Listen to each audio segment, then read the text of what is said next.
Good. OK. Alors, on est rendu au chapitre 24, paragraphe 2 de la Confession de foi. Et ce soir, on veut répondre à la question, quel est le rôle du chrétien dans un gouvernement? Voici la réponse courte. Puisque les croyants doivent cohabiter avec les non-croyants, ils sont appelés à participer avec eux au gouvernement de la société. Ils le font comme chrétiens en étant la lumière du monde. Alors, la question du rôle du gouvernement, du rôle du chrétien dans un gouvernement soulève toute la question du rapport entre l'Église et l'État, entre le chrétien dans un État qui est séculier, à défaut d'un meilleur mot, qui n'est pas nécessairement une institution chrétienne. Comment est-ce qu'on se positionne face à ça? Est-ce qu'on est en mission face au gouvernement? Est-ce qu'on est plutôt en train de se cacher du gouvernement? Est-ce que les deux, l'Église et l'État, doivent être absolument séparés? Est-ce qu'il y a une collaboration? Est-ce qu'il y a un ordre hiérarchique entre les deux? Et est-ce qu'il serait souhaitable d'avoir un gouvernement chrétien? Alors voilà, plein de bonnes questions. On ne pourra bien sûr pas répondre en détail à ces questions-là, mais espérons qu'on amènera des éléments de réponse qui pourront nous aider dans notre réflexion sur notre rôle comme chrétien dans la culture, la société et si on est appelé à jouer un rôle au sein d'un gouvernement. Lisons le paragraphe 2, maintenant qu'on a exposé la semaine dernière le paragraphe 1. Il est légitime pour des chrétiens d'accepter et de s'acquitter de la charge de magistrat quand ils y sont appelés. Dans l'exercice de cette fonction, comme ils doivent spécialement maintenir la justice et la paix selon le droit de chaque État et royaume, ils peuvent, sous le Nouveau Testament, faire légitimement la guerre lorsque les circonstances le justifient et l'imposent. Donc, on va traiter en deux temps. On va regarder d'abord la légitimité pour les chrétiens de participer à la charge de magistrat, et dans un deuxième temps, la question de la guerre juste. Alors, le gouvernement n'est pas une institution proprement chrétienne. C'est un petit peu comme le mariage, ce n'est pas une institution chrétienne. Il y a un mariage célébré par les chrétiens chrétiennement, mais le mariage des inconvertis est légitime parce que c'est une ordonnance créationnelle et non pas une ordonnance qui est liée directement à ce qui appartient au royaume de Christ et à l'Église. Même, ça appartient à l'ordre présent et non pas à l'ordre à venir, nous dit le Seigneur. Mais là, on ne parle pas du mariage, on parle du gouvernement. Sauf que la comparaison est simplement pour souligner que il y a des institutions qui sont légitimes, qui sont de Dieu, puis qui ne sont pas forcément appelées à revêtir un caractère chrétien ou confessionnellement chrétien. Ça ne veut pas dire qu'ils doivent être absolument païens dans leur nature, mais donc, le gouvernement est appelé, finalement, à gouverner une sphère de la société qui est commune aux enfants du royaume et aux enfants du siècle présent. On habite un monde déchu, puis on doit cohabiter. Il y a deux descendances dans l'humanité depuis la chute. La postérité de la femme, qui ultimement est Christ et ceux qui sont en lui, donc les sauvés, puis la postérité du serpent, puis parfois, il y a de l'animosité, de l'antagonisme entre les deux. Parfois, il y a une persécution de la part de la descendance du serpent envers la descendance de la femme. Mais assez souvent aussi, il y a une cohabitation pacifique, une collaboration. Et il y a une possibilité, donc, de vivre dans un monde déchu en compagnie des non-croyants, sans que ce soit nécessairement la guerre. Mais certains considèrent que cette cohabitation pacifique, quand vient le temps de parler de gouvernance de cette société, va être impossible en raison de l'incompatibilité religieuse qu'il y a entre les croyants et les non-croyants. Les non-croyants servent des idoles, on sert le vrai Dieu, et donc, tôt ou tard, ça va se refléter dans les lois qu'on veut, dans la direction d'un pays. Donc, est-ce qu'on peut vraiment cohabiter pacifiquement? Les deux vont chercher à dominer, à imposer leur culture, leur Dieu. Puis c'est pas mal ce qui arrive en réalité. On cherche à dominer, à imposer. Mais donc, quelle est un peu la solution face à cette impasse-là? Il y a eu différentes approches au fil de l'histoire de l'Église sur comment est-ce qu'on vit dans un monde où il n'y a pas que des chrétiens. Donc, on a, je vous en donne trois, là. On a l'approche qui préconise la séparation. Alors, certains chrétiens pensaient que leur mission, finalement, c'est vraiment de se séparer du monde. Certains ont voulu créer parfois des sociétés chrétiennes parallèles avec leur propre gouvernement, un peu se ghettoiser. Puis, généralement, ça a mal tourné, là, ces tentatives de créer des sociétés en dehors du monde. D'autres qui disent, OK, notre but, c'est pas, tout en optant pour la séparation, c'est pas tant de créer une société parallèle, on va vivre dans le monde, mais un chrétien ne peut pas légitimement participer à un gouvernement d'un monde impie, parce qu'il compromet, le gouvernement, par nature, va être infidèle. Et donc, pour un chrétien vive dans une société dirigée par des païens, bien, il va forcément souffrir, il va devoir se soumettre et espérer qu'on le laisse tranquille, mais en même temps, il ne peut pas participer au gouvernement d'une société impie. D'autres ont pris la posture inverse. Au lieu de la séparation, l'idée de la domination. Nous sommes dans le monde de Dieu et donc les enfants de Dieu devraient chercher à conquérir ce monde pour le soumettre à Christ. Alors, il y a différentes versions là, de cette vision-là, un peu plus conquérante, que ce soit le théonomisme ou une approche plus constantinienne là, de Constantin le Grand et des principes d'établissement des grandes églises, l'Église catholique, mais des églises issues de la Réforme, où il y avait un peu cette notion-là que c'est des sociétés chrétiennes et que le gouvernement est soumis directement au règne de Christ. Et donc, entre ces deux pôles extrêmes, je propose une troisième approche qui, d'un côté, va reconnaître le réalisme de l'approche séparatiste et va aussi embrasser l'optimisme de l'approche dominante ou de conquérante. Et c'est non pas la séparation, non pas la domination, mais la cohabitation. Alors, cette approche-là, et je pense que c'est celle qui est défendue par la confession de foi, surtout quand on voit ce qu'ils ont laissé en dehors en filtrant un petit peu la confession de foi de Westminster. Donc, cette approche considère qu'il n'y a aucun royaume terrestre qui peut être proprement chrétien. Et que les royaumes terrestres ne sont pas appelés à devenir proprement chrétiens. Parce que Christ n'est pas venu fonder un pays, il est venu fonder une Église. Et que celle-ci appartient à aucune nation en particulier, tout en étant composée de toutes les nations. L'Église est un royaume, mais qui n'est pas de ce monde. C'est le royaume de Dieu, donc il y a quelque chose qui peut se comparer aux autres royaumes de la terre, qui vont aussi tous disparaître, tandis que le royaume de Christ, lui, il demeure pour toujours, et il est établi au travers de tous ces royaumes-là, mais il ne vient pas essayer d'établir un règne politique, mais un règne spirituel. Alors Jésus envoie ses disciples dans la mission, il ne les envoie pas avec le pouvoir de l'épée, mais avec le pouvoir, oui, de l'épée, mais de la parole de Dieu, le pouvoir des clés du royaume. Dans Colossiens 3,11, il nous est dit que dans l'Église, il n'y a plus ni grec, ni juif, ni circoncis, ni incirconcis, ni barbare, ni scythe. Finalement, que les divisions territoriales, ethniques, sociales ne s'appliquent pas dans ce royaume-là, qui a un caractère... Ça ne veut pas dire qu'on devient tous pareils, mais qu'on est tous issus, que le royaume de Christ est tiré des gens composés de toute langue, tout peuple, toute nation, toute ethnie. Apocalypse 5, 9 à 10, que Christ a racheté des hommes de tous ces royaumes-là pour faire son propre royaume. Donc, il est venu fonder un royaume, mais pas un pays comme tel, pas un royaume terrestre, mais donc une Église qui est au travers de tous ces royaumes-là.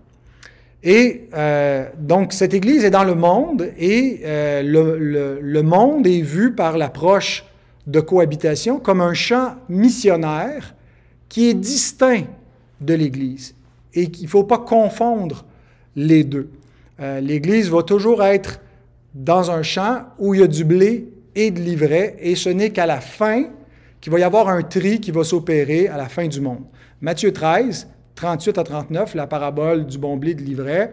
Jésus, quand il donne l'interprétation aux disciples de cette parabole, il dit « Le champ, c'est le monde. La bonne semence, ce sont les fils du royaume. L'ivraie, ce sont les fils du malin. L'ennemi qui l'a semé, c'est le diable. La moisson, c'est la fin du monde. Et les moissonneurs, ce sont les anges. » Donc, il y a une cohabitation. Il ne faut pas confondre. Les réformateurs avaient tendance à interpréter le champ comme l'Église mixte, dans laquelle il y a de l'ivraie et du bon blé, et que c'est au jugement dernier qu'il va y avoir une séparation des justes et des injustes. Mais dans le contexte de la réforme du 16e, 17e siècle, c'était logique de voir cet amalgame d'impies, de sauvés à l'intérieur d'une même structure qui était la chrétienté, le royaume chrétien, et de confondre le monde et l'Église. Mais au moment où le Seigneur donne cette parabole-là, il y a une distinction nette entre le monde et l'Église. Le monde est le champ dans lequel l'Église se trouve, mais il ne faut pas confondre le monde et le champ. Pardon, le monde et l'Église, le champ et l'Église, ils sont distincts, et ce n'est qu'à la fin qu'il va y avoir une séparation. Et donc, en attendant, les chrétiens ne sont pas appelés à sortir du monde, ils sont appelés à vivre dans le monde comme la lumière du monde. Jésus, dans sa prière sacerdotale, Jean 17, 15, il dit « Je ne te prie pas de les ôter du monde, mais de les préserver du malin. » Donc, on n'est pas appelé à sauter du monde, l'option bénédicte, aller vivre dans nos couvents, ou retirer, ou replier sur nous-mêmes. C'est pas la nôtre. On est en mandat missionnaire, on est ici dans le monde pour faire quoi? Pour briller. Vous êtes la lumière du monde. Une ville située sur une montagne ne peut être cachée. On n'allume pas une lampe pour la mettre sous le boisseau, mais on la met sur le chandelier et elle éclaire tous ceux qui sont dans la maison. Que votre lumière luise ainsi devant les hommes afin qu'ils voient vos bonnes œuvres et qu'ils glorifient votre Père qui est dans les cieux. Alors, le croyant est dans le monde, ne sort pas du monde, il est là pour briller. Si on ramène ça à son rôle politique, le rôle légitime pour un chrétien à l'intérieur d'un gouvernement non chrétien, c'est d'agir comme un chrétien. C'est d'être un chrétien là où Dieu le place, et s'il est appelé, comme l'ont été des hommes de Dieu dans l'histoire de la rédemption, comme dans l'histoire de l'Église, à exercer des fonctions politiques, s'ils sont des chrétiens, ils le font, comme des chrétiens le feraient. Ils ne sont pas appelés à faire l'option Kennedy, ou dire, moi, je suis chrétien personnellement dans ma conscience, mais je ne vais pas gouverner comme un chrétien, de faire cette séparation-là. On n'impose pas le christianisme aux autres, mais on va gouverner comme un chrétien. Alors, le rôle d'un chrétien dans un gouvernement est le même que celui d'un chrétien dans la société. Exercer une influence chrétienne qui a pour but de préserver l'ordre moral. Le sel de la terre, c'est un préservant, un préservatif qui va empêcher la détérioration, la décadence, la pourriture, c'est ce que fait le sel. Il préserve, il nettoie. Alors, vous êtes le sel de la terre, c'est de préserver, d'amener une influence morale dans le monde et de favoriser la réconciliation avec Dieu. Pierre nous donne un plaidoyer dans sa première épître, chapitre 2, versets 12 à 17, en nous disant qu'au milieu des païens, nous devons, comme chrétiens, avoir une bonne conduite. Voyez-vous l'idée, au milieu des païens, vous vivez avec eux, vous cohabitez avec eux, et vous devez avoir une bonne conduite afin que là, même où ils vous calomnient, comme si vous étiez des malfaiteurs, ils remarquent vos bonnes œuvres et glorifient Dieu au jour où il les visitera. Et là, ce qui suit dans les versets 13 à 17, c'est des ordonnances pour vivre en société avec les autorités. Soyez soumis à cause du Seigneur, à toute autorité établie parmi les hommes, au roi comme souverain, soit au gouverneur comme envoyé par lui, envoyé par Dieu pour punir les malfaiteurs. Et puis là, il nous est dit qu'en faisant ça, on honore Dieu, on honore aussi le roi et qu'on a une bonne influence. Et si on est appelé à jouer un rôle, comme par exemple Paul, lorsqu'il est devant des magistrats, il les incite même à la conversion. Il cherche à user de son influence chrétienne. Il ne la cache pas en se disant, vous êtes des païens, vivez comme des païens, mais il est en mission pour essayer de les convertir. Mais on ne convertit pas les gens par l'épée, mais par la prédication. Alors, un magistrat chrétien doit simplement gouverner comme un bon chrétien. Il peut servir un gouverneur, un roi, un gouvernement idolâtre, mais il ne peut pas devenir idolâtre lui-même. Il ne peut qu'adorer Dieu seul. On a l'exemple de Daniel et ses amis à Babylone, qui avaient reçu l'intendance de la province de Babylone et qui ne tenaient aucun compte de l'ordre du roi Nebuchadnezzar lorsqu'il s'était fait faire une grande statue à son image et qu'il commandait aux hommes de se prosterner devant la statue. Et on se plaint d'eux en disant, ils ne tiennent compte de toi, ils ne servent pas tes dieux, ils n'adorent point la statue d'or que tu as élevée. Et au verset 17 et 18, eux-mêmes disent dans Daniel 3, « Voici notre Dieu que nous servons peut nous délivrer de la fournaise ardente dans laquelle on menaçait de les jeter parce qu'ils ne voulaient pas participer à cette idolâtrie. Et il nous délivrera de ta main, ô roi. Sinon, sache, ô roi, que nous ne servirons pas tes dieux et que nous n'adorerons pas la statue d'or que tu as élevée. » Alors, ces hommes ont pu servir fidèlement Dieu dans un gouvernement païen, idolâtre, absolument, mais ils ne se sont pas compromis. Ils ont mis une limite parce qu'ils avaient une conscience régénérée, puis ils ne pouvaient pas traverser cette ligne-là.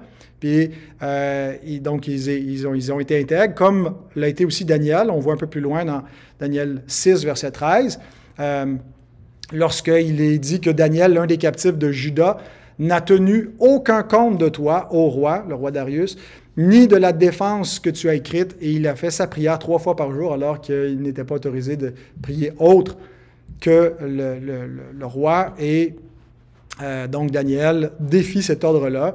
Alors on voit que ça peut être légitime de servir comme on se soumet à des gouvernements qui ne sont pas chrétiens, mais on a une limite à notre obéissance. Ultimement, c'est l'obéissance à Dieu. On peut chercher l'intérêt du royaume terrestre, tout en cherchant premièrement l'intérêt du royaume de Dieu. Pensons à Néhémie, qui avait à cœur les intérêts du roi Artaxerxès, qui le servait à sa table, qui n'avait jamais paru triste en sa présence, qui essayait de bien le servir, d'être intègre.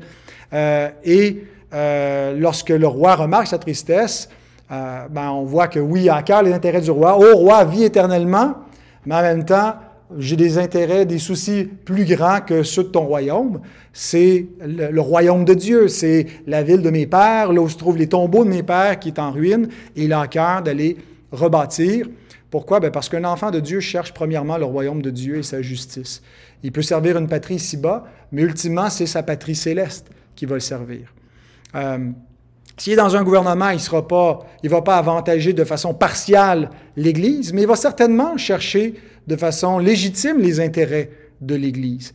Parce que Dieu, quand il a envoyé ses serviteurs parmi toutes les nations, il n'a permis à personne de les opprimer, psaume 105, versets 14 et 15, et il châtia des rois à cause d'eux, à cause de ses saints qui ont maltraité parfois son peuple. Celui qui fait ça, il met il touche la prunelle de son œil parce qu'il s'attaque au sein de Dieu. Ne touchez pas à mes oints et ne faites pas de mal à mes prophètes.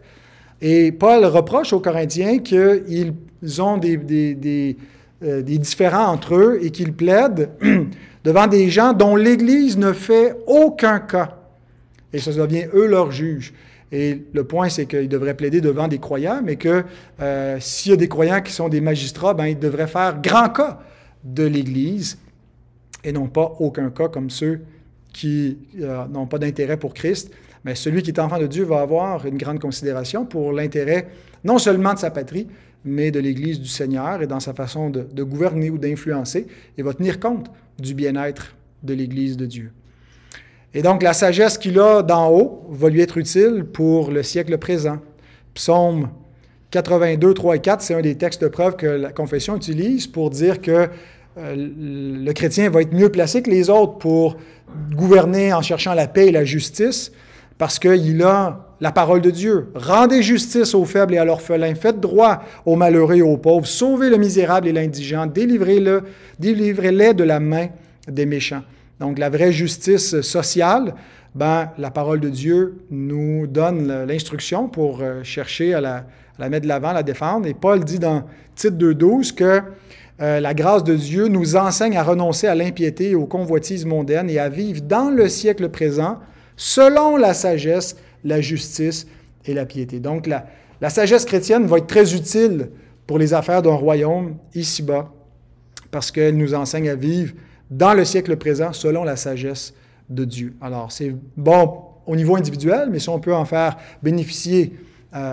une collectivité, une ville ou une province ou une nation, un pays, gloire à Dieu. Et donc, il n'y a pas de meilleure bénédiction pour une nation qu'un gouvernement qui craint Dieu. Et sans que tout le gouvernement puisse être chrétien, parce que ce n'est pas le rôle du gouvernement de s'assurer des conversions, il ne garde pas l'entrée du royaume comme on garde la porte de l'Église. On peut avoir des inconvertis qui servent dans un gouvernement, mais s'il y a une influence judéo-chrétienne de crainte de Dieu, ça va être une grande bénédiction pour une nation. Et parmi les dernières paroles du roi David sur son lit de mort dans 2 Samuel 23, versets 3 et 4, il dit « Le Dieu d'Israël a parlé, le rocher d'Israël m'a dit, celui qui règne parmi les hommes avec justice, celui qui règne dans la crainte de Dieu est pareil à la lumière du matin quand le soleil brille, et que la matinée est sans nuage, ses rayons après lui, ses rayons après la pluie font sortir de terre la verdure. » Donc une belle image du soleil qui éclaire, de la pluie qui rend fertile. Tel est celui qui règne dans la crainte de Dieu pour son pays. Alors, on devrait souhaiter chercher à avoir une influence chrétienne auprès du gouvernement. Si on a la possibilité même de voter pour quelqu'un qui serait chrétien ou prier pour la conversion de nos dirigeants, on s'en trouverait plus heureux. Ceci étant dit, s'il est légitime pour des chrétiens d'accepter de s'acquitter de la charge de magistrat, est-ce qu'il en va de même pour l'Église? Est-ce que l'Église a un rôle politique? Et ici, il est impératif de distinguer le rôle du chrétien dans la société du rôle de l'Église dans la société. Nous croyons en ce que les réformateurs ont appelé la spiritualité de l'Église pour identifier la vocation strictement religieuse de l'Église et non pas civile, que c'était une erreur au cours du Moyen Âge quand l'Église couronnait les empereurs et qu'il y avait une espèce d'amalgame du pouvoir civil, social, avec le pouvoir religieux, que tôt ou tard, si l'Église s'impose à l'État, l'État va s'imposer à l'Église. Et il y a eu des courants érastianistes c'est l'Église, c'est l'État qui est au-dessus de l'Église et vice-versa. Mais les réformateurs, et Calvin en particulier, affirmaient une doctrine de la spiritualité de l'Église, que l'Église, c'est un royaume spirituel, qu'elle a une vocation religieuse et pas civile, premièrement. Elle peut collaborer pour le bien-être de la société avec le magistrat. Surtout, c'est dans une culture qui favorise cela, mais il faut séparer les deux. Et donc, on peut certainement et on doit avoir une doctrine du gouvernement et un idéal politique, mais ça n'implique pas que l'Église devienne partisane ou engagée dans une cause sociale autre que la grande mission qui lui a été donnée, la mission de l'Évangile, la mission de faire des disciples et de garder les ordonnances de Dieu. Ça, c'est notre juridiction. Ça n'appartient pas au gouvernement. Et ce qui est de la juridiction de l'épée, ça ne nous appartient pas. Alors, on a une doctrine du gouvernement, mais on ne doit pas devenir une Église partisane, c'est-à-dire une doctrine du gouvernement où on instruit les gens pour qu'est-ce qu'ils devraient prioriser comme justice et comme type de gouvernement, mais on ne va pas faire du lobbying pour le Parti conservateur, par exemple, ou être une filiale ou donner une plateforme à des hommes politiques, parce qu'en faisant ça, on viendrait contredire la spiritualité de l'Église et aller dans une mission autre que celle qui nous a été donnée. Le chrétien, individuellement, peut défendre des causes, peut être militant, mais il devrait s'abstenir de militantisme dans l'Église. Et je pense que Romains 14:1 va un peu dans ce sens-là quand il dit « Accueillez celui qui est faible dans la foi et ne discutez pas les opinions. » Ah, y a-tu des véganes parmi vous? Il y en avait des véganes, il y en avait qui pensaient qu'on ne peut pas manger de viande. Y a-tu des zélotes? C'est quoi vos opinions politiques? Quelle devrait être la place d'Israël? Est-ce qu'Israël devrait essayer de renverser le pouvoir de Rome, le joug de Rome, et ainsi de suite? Aujourd'hui, on a des enjeux d'environnement. Certains veulent, c'est un enjeu politique, mais certains veulent prêcher ça. Les vaccins, peu importe, on peut avoir des opinions. On peut partager nos opinions, mais l'Église n'est pas un lieu pour faire du militantisme ou du recrutement pour quelque cause que ce soit, et l'Église ne peut pas entériner ces causes officielles. Donc, terminons avec une des raisons pourquoi certains considèrent qu'il n'est pas légitime pour un chrétien de participer dans un gouvernement. C'est parce que tôt ou tard, un gouvernement se salit les mains et on pense que ça peut compromettre notre intégrité, en particulier s'il y a un effort de guerre. Et c'est spécifiquement ce point-là qui est en vue ici. Ça semble incompatible avec l'éthique du royaume pour un chrétien d'aller en guerre. Donc, on a beaucoup de chrétiens qui sont des pacifistes, qui croient que, bon, l'Ancien Testament, c'est un peu l'exception parce que c'était les guerres de l'Éternel, mais que dans le Nouveau Testament, il n'y a plus du tout là, cette notion là, de prendre les armes. Les armes qu'on prend sont spirituelles et pas charnelles. Et qu'un chrétien, donc, ne peut pas prendre les armes. Imaginez, il va peut-être dans l'armée adverse tuer d'autres chrétiens. C'est impossible, donc c'est pas légitime.